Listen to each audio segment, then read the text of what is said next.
민동기의 저널리즘 M. 보노보노님이 김경래 씨 국방일보를 모르다니 군대 안 갔다 왔어. 방위를 갔다 왔어.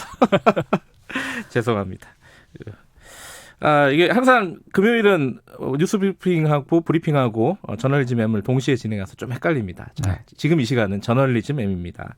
한 주간의 뉴스 중에 그 이면을 좀 들여다볼 가치가 있는 뉴스를 좀 분석하는 시간입니다. 민동기의 저널리즘 M. 오늘은 어떤 걸 가져오셨죠? 중앙일보가 KBS 미디어 비평 프로그램인 저널리즘 토크쇼 J 있지 않습니까? 네. 비판하는 기사를 썼습니다. 네. 지난 13일자 지면에 기사도 실었고 사설도 냈거든요. 네. 그러니까 한마디로 얘기하면 편파적이다 이런 내용인데 오늘은 중앙일보 보도에 대해서 좀 얘기를 해보고자 합니다. 이거 좀 위험하네요. 이 자사 프로그램 옹호하는 거 아니냐?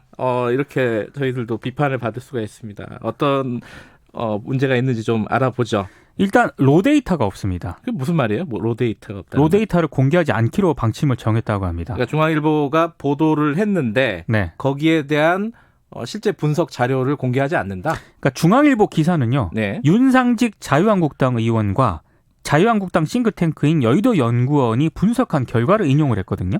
자체적인 조사가 아니라. 그렇습니다. 예. 올해 그 저널리즘 J의 38회분을 전수조사를 했다고 합니다. 네. 빅데이터로 이 내용을 분석을 했는데요.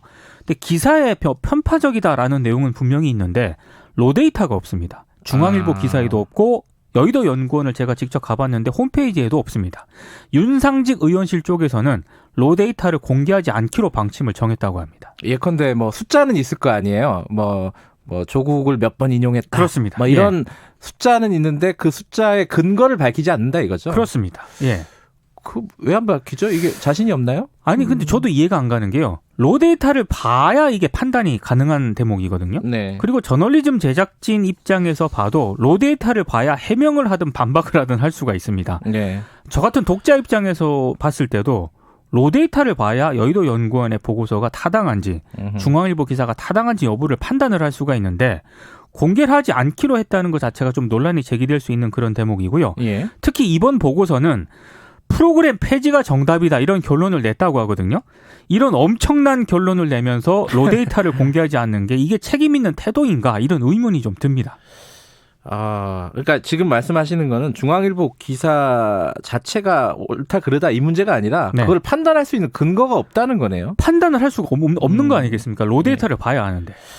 또 다른 문제점이 있다면요? 그러니까 제대로 중앙일보가 검증했는가 이것도 한번 따져봐야 될 것 같은데요. 네. 그 여의도 연구원 보고서를 일방적으로 소개하는 그런 내용이거든요. 네. 근데 지금 보고서라든가 여론조사 보도를 할 때 앞서 언급한 것처럼 로데이터 검증은 필수적이지 않습니까? 네. 문제 있다고 판단되면 보도를 안 하거든요. 근데 중앙일보가 이걸 보도를 했습니다. 그러면 로데이터를 공개하지 않기로 한 것에 동의를 하고 보도를 했는지 저는 만약에 이걸 동의를 했다고 한 상태에서 보도를 했다면은 이 자체도 문제가 될 수 있는 그런 대목이라고 보거든요.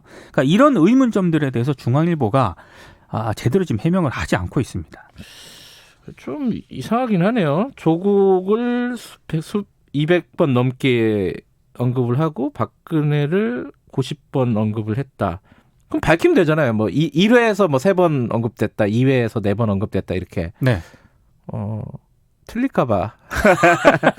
계속 이제 의문점만 제기가 되고 있는 그런 상황인 겁니다. 이거 별로 안 좋은 건데 저도 예전에 자신 없으면 공개를 잘 안 합니다. 이거. 모르겠어요. 실제로 왜 공개를 안 하는 건지. 네. 또 다른 문제점이 있다면서요? 반론이 없습니다. 그러니까 저널리즘 토크쇼 J 쪽의 반론이 전혀 없습니다. 그러니까 여의도 연구원이나 윤산직 의원이 중앙일보서에 이 관련 보고서를 제공할 수는 있다고 보거든요. 네. 근데 중앙일보가 이걸 또 온라인에서 단독을 달고 보도를 했습니다. 네. 근데 프로그램 폐지가 정답이라는 결론을 낸 보고서를 인용을 하고 관련 사설까지 중앙일보가 실었는데 저널리즘 J 제작진 반론이나 해명을 전혀 안 들었거든요. 그러니까 로데이터도 공개하지 않고 있고 반론도 없는 기사를 중앙일보가 이렇게 내보냈는데 이런 태도 자체가 공정한 것인가? 이걸 좀 질문을 드리고 싶습니다. 취재를 안 했대요? 그러니까 전혀 제작진의 반론 그러니까 전화를 해갖고 이거 없다고 합니다. 이런 보고서가 있는데 당신들은 어떻게 생각하냐 네. 이렇게 취재를 안 한 거네요. 저널리즘 토크쇼 제2 제작진에서는 중앙일보 기자의 전화라든가 취재에 전화를 받은 적이 전혀 없다고 밝혔으니까요. 또 이상하네요. 중앙일보쯤 되면은 그래도 정론지인데 네. 그 취재를 좀 게을리한 기사일 수도 있겠네요. 근데 저는 마지막으로 이 얘기는 꼭 드리고 싶은데요. 예. 윤상직 자유한국당 의원이 국회 과학기술정보방송통신위원회 소속이거든요. 네. KBS에 영향을 미칠 수 있는 그런 자리입니다. 근데 이제 특정 프로그램 폐지라는 결론을 낸 정당의 싱크탱크 보고서를 특정 언론에 제공하면서 여론몰이하는 것 자체가 상당히 논란이 제기될 수 있는 그런 대목인데, 네.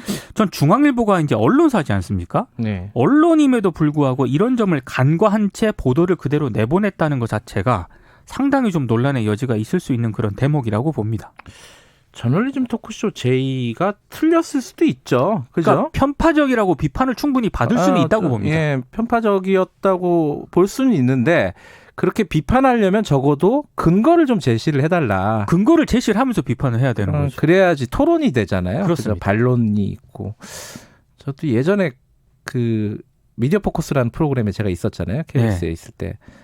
그때도 비슷했어요. 이제 그때 당시에 정치권에서 이런 압력들이 굉장히 많았었고 네, 결국은 폐지가 됐죠. 그렇습니다. 그런 수순을 밟아서는 뭐 우리 언론에 도움이 안 되는 그런 양상이 아닐까라는 생각이 듭니다. 좀 네. 씁쓸하네요. 그렇습니다. 여기까지 듣겠습니다. 고맙습니다. 고맙습니다. 저널리즘 M 고발뉴스 민동기 기자였고요. 김경래 최강 시사 듣고 계신 지금 시각은 7시 41분입니다.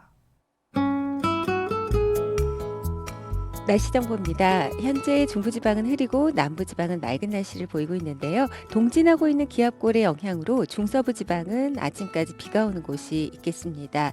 오늘 아침까지 천둥, 번개, 돌풍 동반하는 곳이 있겠고 일부 지역으로는 우박이 떨어진 곳이 있겠습니다. 인천에는 쌀락 우박이 떨어진 곳이 현재 있습니다. 지금 불안정이 강화되고 있고요. 현재 서울은 10mm 가까운 비가 내렸습니다. 그리고 남부지방 같은 경우는 낮부터 흐려져서 전라북도, 경상북도 지방 오후에 비가 조금 오겠는데요. 대부분 5mm 안팎이 되겠습니다. 또한 강원 산지에는 최고 3cm, 또 경기 동부나 영서 지역으로는 1cm 안팎의 눈이 쌓이니까 교통안전에 유의하셔야겠습니다. 어제 아침보다 기온이 올랐지만 쌀쌀합니다. 낮 기온은 더 크게 올라서 서울 14도, 대구 16도 등 10도에서 17도로 오늘 일교차가 상당히 크겠습니다.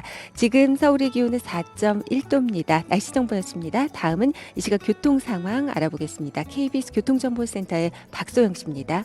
오늘 아침 도로면이 미끄러워 사고가 많이 발생하고 있습니다. 서울 시내 수서역을 조금 못 간 지점에서 화물차와 승용차 관련해 사고가 발생했는데요. 여파로 부근 지나기가 어렵습니다. 강변북로 일산 쪽 원효대교를 조금 못 간 지점에서도 사고가 발생해 1차로에서 처리 작업을 하고 있습니다. 성수부터 40분 정도 걸리고 있고요. 고속도로에서는 서울 양양간 고속도로 서울 쪽으로 상남 3터널 안에서 사고가 있었는데요. 2차로를 막고 처리